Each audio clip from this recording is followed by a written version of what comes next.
My dear daughters and sisters, we all talk about love, and we were brought up in an environment, soap operas, movies.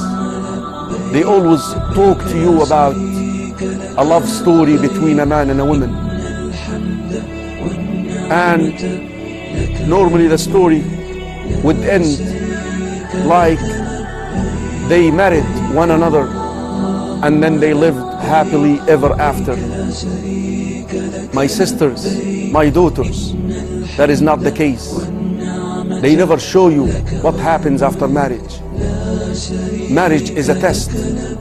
Marriage is an institution. Marriage is a project. You want a good partner. You want a quality partner.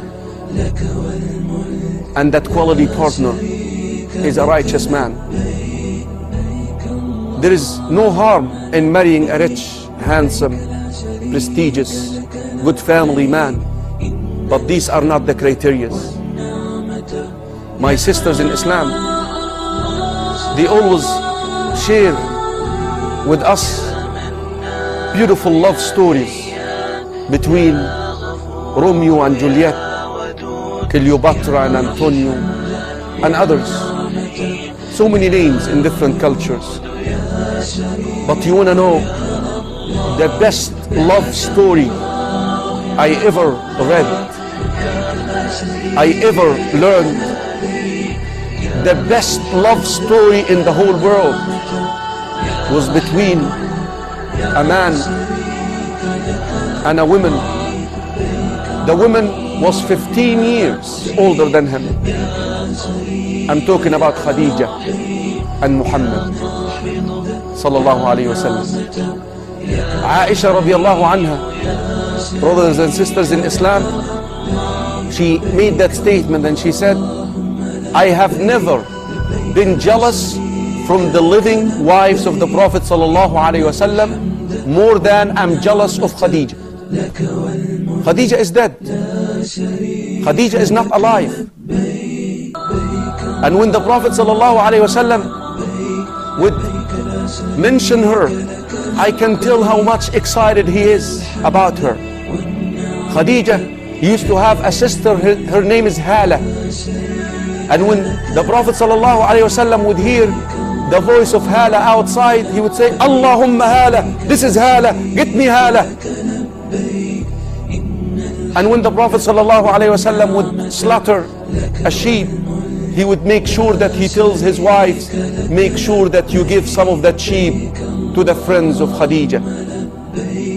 Aisha radiallahu anha would say, why are you doing this to Khadija? Hamra al-Shidqayn. She had no teeth. When Allah subhanahu wa ta'ala replaced her with better women, better wives like myself. Here is the statement that I'm looking for, brothers and sisters in Islam. The Prophet sallallahu alayhi wa sallam tells Aisha radiallahu anha, Ya Aisha, laqad ruziqtu hubbaha. Her love was placed in my heart. You see, these hearts are not in our hands. Obey Allah and Allah will make you love your husband. So the Prophet ﷺ is showing the ummah that the love comes from Allah. If you obey Allah, Allah will make you love your husband and will make your husband loves you. I'll share with you a real life story that happened at our time. A man who went to the work in the Gulf countries, in Emirates for years, 20 years. Very poor to begin with, he became wealthy. His father was a very righteous man. He used to be the imam. This is a real life story, it's not a sci-fi. So the man, after accumulating all his wealth, he sent to his father, my father, I want to get married. A lot of the years passed by without getting married. Now it's the time. And I want you to choose a wife for me. And I want you to go ahead and put the marriage contract together. And I want to go into the actual marriage. The wedding day, I want it to be the day that I arrive, and I don't want to see her. This is how much trust this man, this young man, had in his father. Of course, a righteous man knows that the Prophet ﷺ said a woman is asked in marriage for 4 reasons: wealth, beauty, lineage, and the deen. You better go for the deen. He'd chosen a quality religious woman, wife for his son, but yet her physical appearance was not the best. The son arrives to Egypt.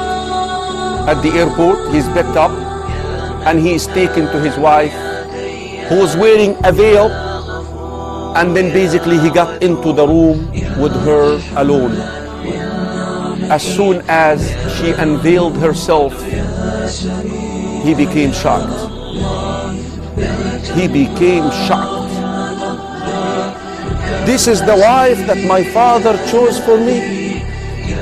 She's not beautiful. She's not beautiful. He became so depressed. Here I am coming after all these years, so excited, so excited. He became so depressed. So he slept.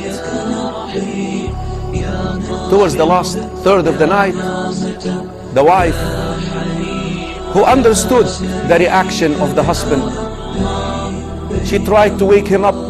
He refused. She tried again. He refused. And then she sprinkled water on him to wake him up. So he waked up and she spoke to him and she said, I know how much disappointed you are, and I understand I'm not beautiful. But you know what? I wished to get married for one reason. I wanted to implement the hadith of the Prophet ﷺ when he said, رحم الله رجلا, may Allah have mercy on a man who wakes up to pray at night, and then he would wake up his wife, and if she does not wake up, نضح عليها الماء, he would sprinkle water on her to wake up. And this is the segment that she wanted to implement. وَرَحِمَ اللَّهُ امْرَأَةً, a wife. And may Allah subhanahu wa ta'ala have mercy on a woman, grant His mercy to a wife who wakes up to pray tahajjud at night, and she wakes her husband up to pray with her, and if he does not wake up, she sprinkles water on him. Wallahi, I'm so grateful to you that you granted me that wish. I wanted to implement that hadith so much, and I was a little bit hopeless that I will get married because I know I'm not beautiful. Can you please now fulfill the rest of this hadith with me? Can you wake up and just lead me in salah, pray tahajjud with me? He waked up and he led her in salah. Brothers and sisters in Islam, this man swears by Allah that as soon as he ended his tahajjud, leading her in salah, I looked at her as if I'm looking at the most beautiful woman in this world. That's the way it goes, akhi. Don't be deceived by all these soap operas and movies. The love gets to the heart because of Allah. Allah can make you love your husband, but you and your husband obey Allah. Lead your wives in salah. Have your husbands lead you in salah at night. This family, brothers and sisters in Islam, they have grandchildren who memorize the Quran. and they are students of knowledge, and some of them are about to be scholars of this ummah. Brothers and sisters in Islam, don't compromise nor test the commands of Allah.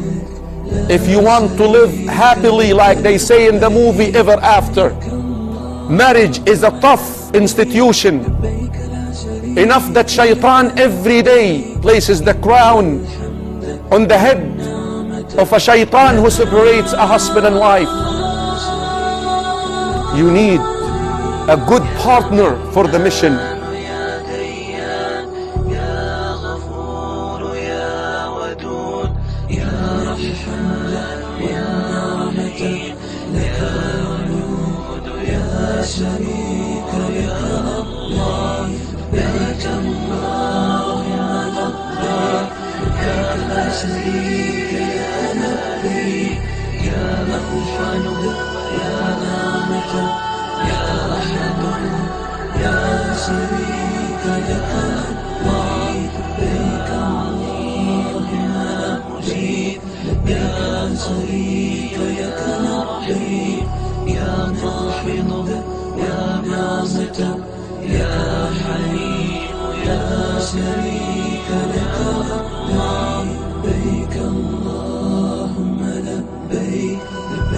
لا شريك لك لبيك إن الحمد والنعمة لك والملك لا شريك لك لبيك لبيك اللهم لبيك لبيك لا شريك لك لبيك إن الحمد والنعمة لك والملك لا شريك